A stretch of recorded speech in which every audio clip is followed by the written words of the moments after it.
कहानी उन आम घरों की है जहां खाने वाले तो कई, लेकिन कमाने वाला एक मर्द ही होता है। बावजूद इसके उससे उम्मीदें कम नहीं होती। देखिए जी, सामने वाले वर्मा जी कैसी अच्छी तरह से सफाई करते हैं छुट्टी वाले दिन अपने घर की, और एक आप हैं। अरे यार, उनके पास कार है, ऑफिस पास में है और हफ्ते में 2 दिन की छुट्टी होती है, तो फर्क तो पड़ता है ना। मेरी तो शादी ही गलत हो गई। अरे कोई मस्त लड़का मिलता, कमाता भी, घुमाता भी, घर के कामों में भी मदद करता, लेकिन नहीं जी, हमारे वाले को तो कमाने से फुर्सत ही नहीं, और कमाई भी ऐसी कि कोई जरूरत पूरी ही नहीं हो रही है। सुनील बेचारा शीना को देखकर सोचता है कि शीना सही कह रही है। देखने में सुंदर है, घर का सारा काम कर लेती है, उसे तो कोई भी अच्छा लड़का मिल सकता था। क्या सोच रहे हैं? भागने का इरादा तो नहीं है? अरे नहीं मेरी प्यारी बीवी, मैं तो नहीं, पर डर है कि तुम नहीं कहीं भाग जाओ मुझे छोड़कर। शीला सुनील के मुंह से प्यार भरी बात सुनकर मुस्कुराती है।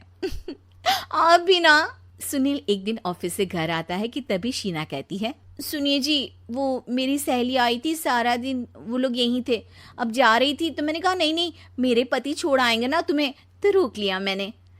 सुनील थोड़ी देर कुछ सोचता है, फिर कहता है, ठीक है, मैं कपड़े चेंज करके आता हूँ। अरे तेरे पति को तो लग रहा है कि अच्छा नहीं लगा। अरे नहीं नहीं, ऐसी कोई बात नहीं है, रुको मैं अभी उन्हें घर के कपड़े देकर आती हूँ। शीना अंदर जाती है जहां सुनील पलंग पर लेटा होता है। अरे क्या मजाक है, वो कह रही है कि आपने मुंह बना लिया।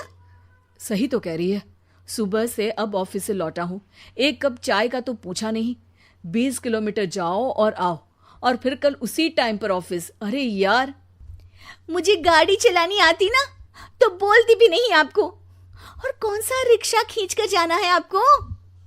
सुनील अब क्या बोलता। रात देर से आता है और सो जाता है। अगले दिन शरीर दर्द हो रहा है। अरे तो मत जाओ ना ऑफिस, चलते हैं ना मार्केट घूमने, फिर पिक्चर देखेंगे और रात में खाना खाकर घर वापस। सुनील जब सारे दिन की थकान वाला शेड्यूल सुनता है तो वो सीधे सीधे ऑफिस के लिए तैयार हो जाता है। अब आए दिन शीना की डिमांड बढ़ती ही चली जाती है और सुनील उसको पूरा भी करता। लेकिन एक दिन, ए जी मेरा भाई आ रहा है, उसे 2 लाख रुपए की जरूरत है। हाँ तो मैं क्या करूं शीना, मेरे पास इतने रुपए नहीं है। हाँ हाँ पता है नहीं है, लेकिन किसी से लेकर तो दे सकते हो ना। अरे मैं किससे मांगू, मेरे तो जानने में भी कोई नहीं है जिसके पास इतनी बड़ी रकम हो। तभी वहां शीना का भाई शीनू आ जाता है। जीजा जी कैसे हैं आप? अब मैं ठीक हूँ शीनू, अचानक इतनी बड़ी रकम की जरूरत कैसे पड़ गई? अरे जीजा जी, वो बिजनेस शुरू किया ना, तो उसके लिए पैसे की जरूरत है। काफी हो चुका है, थोड़ा पैसा बचता है तो मैंने सोचा आपसे ले लूं।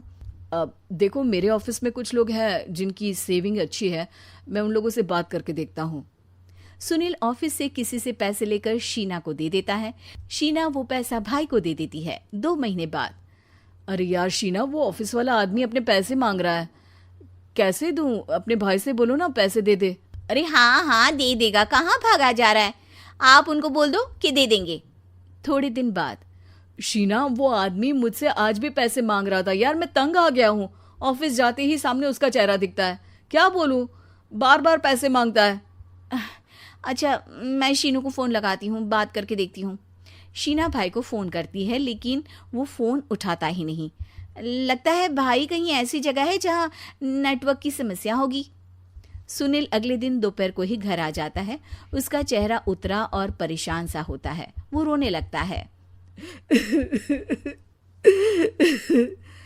अरे क्या हुआ जी, आप इतना परेशान क्यों हैं? सब ठीक तो है ना? अरे नहीं शीना, कुछ ठीक नहीं है, मैं ठीक नहीं हूँ। तुम्हारे भाई के लिए मैंने जो पैसे लिए थे, उस आदमी ने आज भरे ऑफिस में सबके सामने मेरी बेइज्जती कर दी। सबके सामने आज मैं कर्जदार बनकर खड़ा था। मैंने हर वो प्रयास किया घर चलाने के लिए जो मैं कर सकता था, लेकिन अब नहीं होगा। वो फिर रोने लगता है। अरे आप तो औरतों की तरह रो रहे हैं, मर्द हैं आप। क्यों, आदमी के सीने में दिल नहीं होता, या फिर वो इंसान नहीं मशीन होता है? अरे मैं थक चुका हूँ शीना, तुम समझती क्यों नहीं? मैं भी शारीरिक और मानसिक रूप से थकता हूँ, मैं भी आराम करना चाहता हूँ, सुकून चाहता हूँ। मैं अब कुछ नहीं कर सकता। कुछ नहीं। वो बैठ जाता है। शीना पति को हैरान परेशान देखकर चुप हो जाती है। अगले दिन, सुनिए, ये लीजिए 2 लाख रुपये, उस आदमी को दे दीजिए और बोल दीजिए कि आज के बाद किसी को पैसे के लिए बेइज्जत ना करे। सुनील पैसे देखकर राहत की सांस लेता है। अरे शीना, तुमने तो मेरा बहुत बड़ा काम कर दिया। अब मैं शान से ऑफिस जा सकता हूँ, लेकिन ये पैसे आए कहाँ से? ये पैसे मैंने अपने गहनों को गिरवी रख कर लिया है।